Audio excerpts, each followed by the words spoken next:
Hi and welcome to part 2 of our video on parts of speech. In this concluding part, we shall cover yet another 12 figures of speech that are commonly used in English language. The figures covered in this video lesson are based on putting together contrasting ideas or carefully selecting words for emphasizing certain ideas, sometimes even by repeating words and phrases to this effect. First, let's cover the figures based on contrast or opposing ideas juxtaposed together. The first figure based on contrast is antithesis. As a literary device, antithesis is whenever two opposite ideas are put together in a sentence to achieve a contrasting effect. One of the best examples of antithesis is the words spoken by Neil Armstrong, an American astronaut and the first person to walk on the moon. This is one small step for a man, one giant leap for mankind. Note that the words small step and giant leap are totally opposite or antithesis of each other.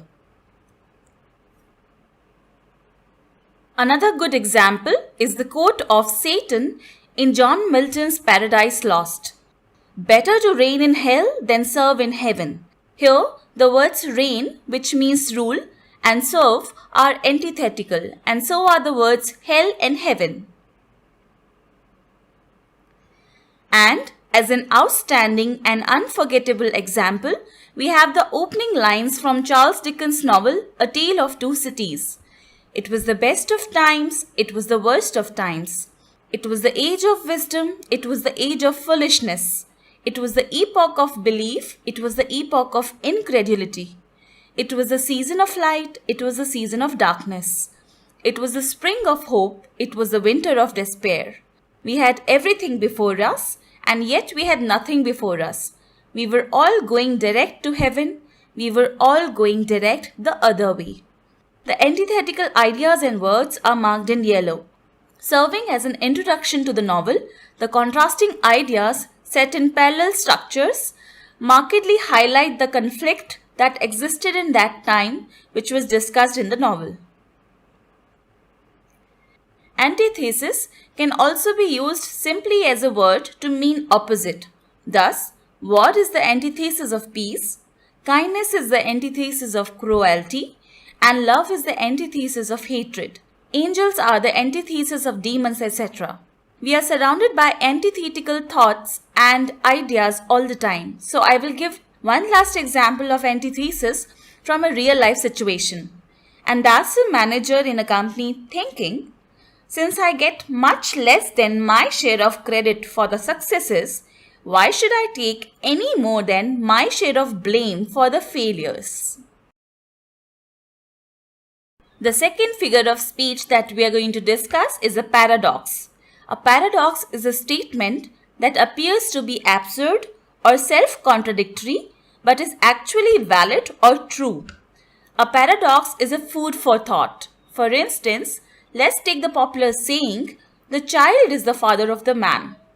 This puzzling line is credited to William Wordsworth. Now, on first look, one wonders how could a child be a father? But on deeper reflection, we see the truth. The poet is saying that the childhood habits and experiences become the basis for all adult occurrences. The childhood of a person shapes his personality and his life and consequently fathers or creates the grown-up adult. So, child is father of the man is a paradox which actually has a hidden but profound meaning.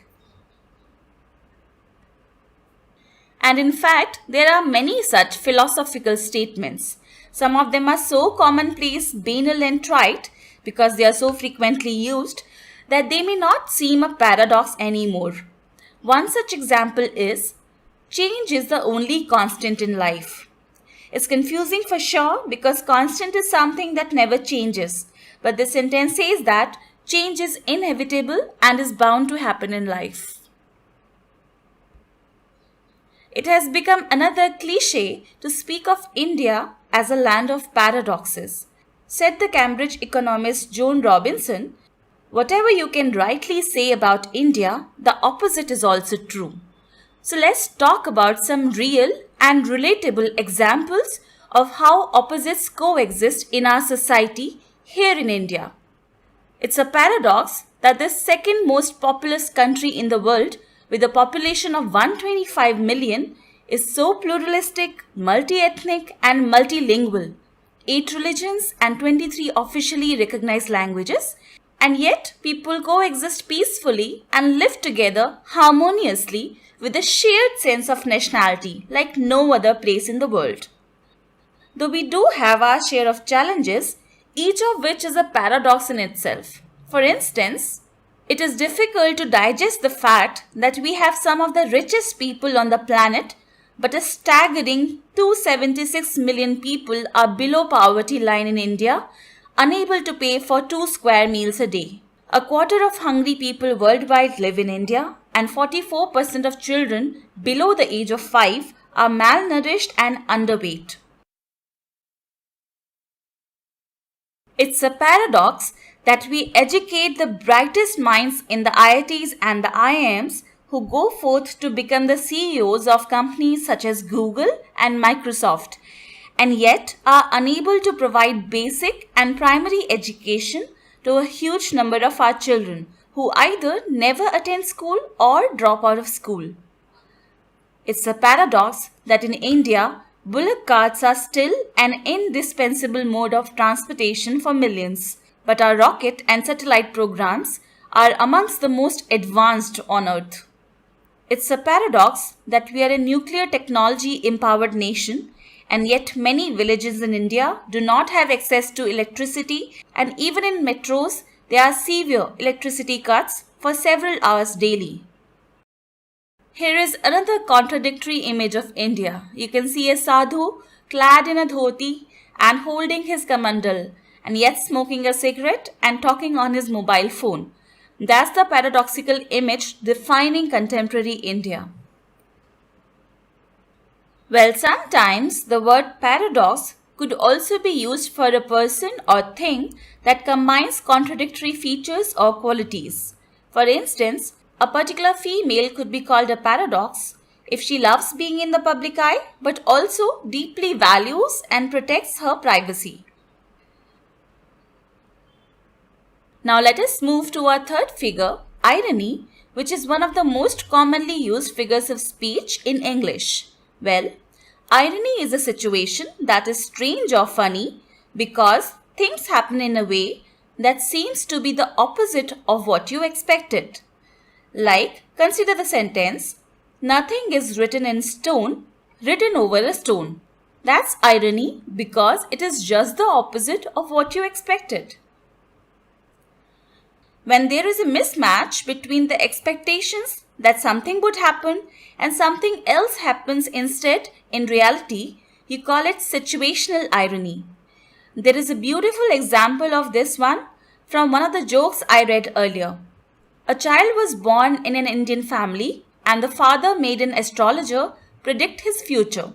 After great deliberations, the astrologer replied, he will grow up to be the center of attraction. He will be surrounded by luxury cars and vehicles at all times and will be the guiding light for others. Needless to say, the family was filled with immense joy and pride. The irony of the prediction is that the child grew up to be a traffic police inspector and so was surrounded by cars at all times and was indeed a guide, but for routing traffic. Such happenings are called situational irony. One remarkable example of irony would be that of politicians who are supposed to respect and uphold the sanctity of their portfolios, making a complete mockery of the system. Now, without naming any political party or person, consider 2 examples. The Minister of Law and Justice gets arrested over a fake law degree, and the Women and Child Development Minister of Delhi is sacked for secretly filming a woman in objectionable state and violating her privacy. You don't expect the Law and Justice Minister to have violated laws so blatantly. Neither do you expect the Minister of Women and Child Development to have such disrespect for women? These are instances of situational irony for you. The other type of irony is verbal irony, where one speaks just the opposite of what one really thinks. Here, I would quote an example from the movie Mean Girls, where there is this girl called Regina who compliments her classmate on her dress and says, "Oh my god, I loved your skirt. Where did you get it?" So the girl replies, "It was my mom's in the 80s. Regina does not stop at that. She further remarks that it is vintage, so adorable. Once, when the girl is out of sight, we come to see Regina's true reaction when she says, "That's the ugliest skirt I have ever seen." So the example of Regina paying a false compliment to her classmate is verbal irony. By the way, the word irony must remind you of the iron, and so here is one custom example of irony where the iron board is asked, "How does he like his job?" And the worn out, grumpy iron board says, "Yeah, I love my job making clothes flat." Note the irony in the tone. Since we have discussed both paradox and irony, the key difference that will help you tell one from another is that in irony, there exists a mismatch or incongruity between what is expected and what occurs. But a paradox is a clear contradiction. It is like a logical puzzle where the statement may seem weird but actually turns out to be true or valid. Irony examples are also found in poems. For example, in the poem The Rime of the Ancient Mariner, Coleridge wrote, "Water, water everywhere, and all the boats did shrink. Water, water everywhere, nor any drop to drink." In the above stated lines, the ship, blown by the south wind, is stranded in the uncharted sea. Ironically, there is water everywhere, but they do not have a single drop of water to drink, as we all know that sea water is unpotable. Next, we are going to discuss chiasmus. Chiasmus, a literary device, is a very smart wordplay in which words, grammatical constructions, or concepts are repeated in reverse order. In fact, the literal meaning of the word chiasmus is a crosswise arrangement or reverse arrangement. A very good example is, "Never let a fool kiss you or a kiss fool you." Here, one would note that the ideas are not really opposite as happens in an antithesis, and even the words chosen are the same. Just the word order is reversed in the two clauses which are balanced against each other to create an artistic effect. Another beautiful example is the saying, "One must eat to live and not live to eat." So don't be a glutton. And one contemporary example is the quote from Hillary Clinton, the presidential candidate in the United States, that in the end, the true test is not the speeches a president delivers, it is whether the president delivers on the speeches. Next, we will move on to the figures of speech based on the word choice or word order. This type is one of the most commonly used and interesting figures of speech in English. They are used with an intention of emphasizing some point and are regularly used in speeches, both formal and informal, apart from literature. The first of this type is a hyperbole. Hyperbole is an exaggerated statement or claim which is not meant to be taken literally. For example, let us suppose you meet one of your friends after a while, maybe after days or weeks or even months, and you say, "I haven't met you for ages." Now the word ages stands for a very long time, maybe centuries, so it's a hyperbole. Another example is when you are a little stressed and overworked and you exclaim, "I am dealing with 1,000,000 issues these days." Well, million is a very huge number which will certainly not match the number of issues you are dealing with, which are maybe a dozen realistically speaking. And the last example is, "If I hear any more music, I will go deaf." It's a hyperbole because nobody goes deaf by hearing more music. I have attempted to provide you with a visual mnemonic for a hyperbole where a cat looks into a mirror and thinks that he is a lion. The exact opposite of hyperbole is an understatement.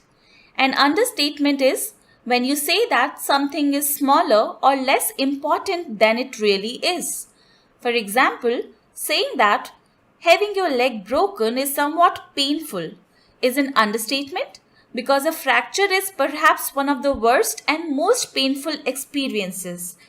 And saying that Bill Gates is financially secure, whereas in fact he is one of the richest men in the world. And buying a new Audi will set you back a few bucks. Audi is a car that majority cannot afford at all. It does not set the buyer back by a few bucks, but rather drains the majority of savings. All these are examples of understatement. Next, we have the figure litetes. This figure is also sometimes known as meiosis. This figure of speech has shades of both irony and an understatement. In litetes, we express an affirmative statement by negating its contrary statement. For instance, if a boy enjoying his ice cream says, "This ice cream is not bad," what he means is that the ice cream is rather good or at least okay in taste. Another example is drawing the long bow. Now, drawing the long bow is also an idiom, but here we are using it in literal sense. That is, drawing the long bow to shoot an arrow is no mean feat. Those who have used a long bow know that it requires a lot of effort to shoot an arrow on it.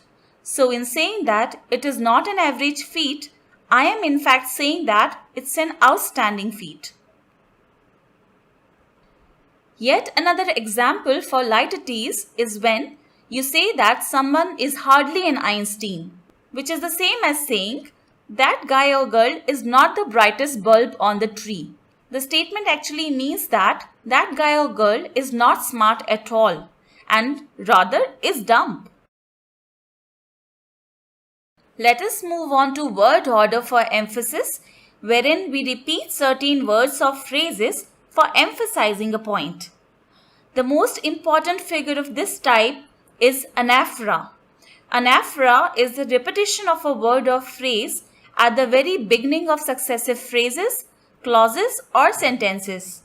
Look at this profound quote of Ralph Waldo Emerson exemplifying this figure of speech. What lies behind us and what lies before us are tiny matters compared to what lies within us. Note that the phrase "what lies" is repeated at the beginning of successive clauses. That's anaphora. And here is one example that no one skips when talking about anaphora. It is the "I have a dream" speech delivered by Martin Luther King, where he spells out his hopes and expectations. The phrase "I have a dream" was repeated 8 times in this iconic speech at the beginning of successive sentences. The exact counterpart of anaphora is epiphora or epistrophe, where the repetition of the word is not at the beginning but at the end of successive phrases or clauses. And the best example of an epistrophe is how we define democracy. Democracy is a government of the people, by the people, and for the people. Note that the words "the people" are repeated at the end of successive phrases. That's epistrophe. Another example is, when I was a kid, I thought as a kid, I understood as a kid, and I spoke as a kid. Here the words "a kid" are repeated at the end of successive clauses. Our next figure of speech is a rhetorical question.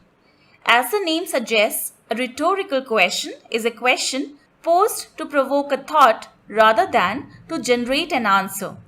This type of question may have an implied or obvious answer that the reader or the listener already knows. For example, here is a miffed parent talking to his son, saying, "Does money grow on trees?" I'm sure the boy and every one of us knows the answer to that question. Is an obvious one, a resounding no. The question is asked just to emphasize the point that money does not grow on trees. Sometimes there may be no answer at all for a rhetorical question. Like, let's suppose it's a hot summer afternoon and you tell your friend, it's too hot today, isn't it? The isn't it part of the sentence is known as a question tag. Well, no answer is required or expected for such a question as you already know the answer and you just want to emphasize the fact that it's very hot. Moving closer to the end of this video, we have the figure of speech called climax. By the way, climax also means the ending part. The word climax shares its roots with words such as climb, and these originated from the Greek term climax meaning ladder. Just like a ladder, climax signifies gradual, step-by-step movement where you reach higher with every successive step that you take. In climax, a series of ideas is arranged in order of increasing importance or forcefulness. For example, there is this wonderful victory quote by the Roman Emperor Julius Caesar, which he sent to the Roman Senate. It goes like, Veni vidi vici, and means I came, I saw, and I conquered. Note that the words come, saw, conquer are in increasing order of importance.